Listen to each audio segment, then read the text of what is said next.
Alright guys, today I'm working on my 2001 F-150 5.4 truck here, and I'm replacing this part here. This is the DPFE part.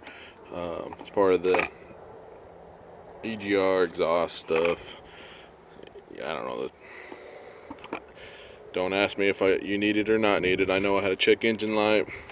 It's been on for a while. Of course, this was broke when I got the truck. Let's see, this hose. So I never had that hose. It had this hose hooked up, but this hose was pretty well shot. And then, to my knowledge, this was broke.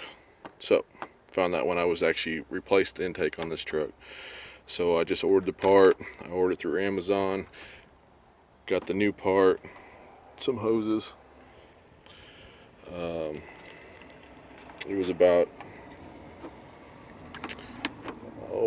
45 something dollars shipped to me, and it's right back here.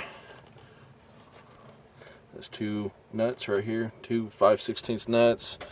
You take the nuts off, you pull the part off, it's bolted on, or it's through a stud.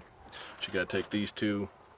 You can take these two off, or you can take all three of them off, pull it off. I just pulled these two off real quick, popped it up, got access to it, undid my hoses, which run down to these lines right here.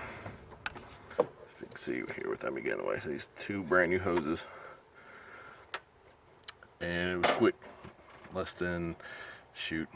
took me less than a minute to really install it all. It took longer to line the hoses up, actually get the old junky hoses. This hose was stuck on there pretty good. Took longer to get that off than it did to actually install it all. I cut this much off of mine. Yours may be different. Fits up just right for me. I also unplugged the battery, so the code will reset. Right now I'm not running the check engine light as I just started it. We'll see. We're gonna go for a drive today. I'm going camping this weekend, so we'll see how it does. Any questions, leave a comment. I'll try to answer. Thanks.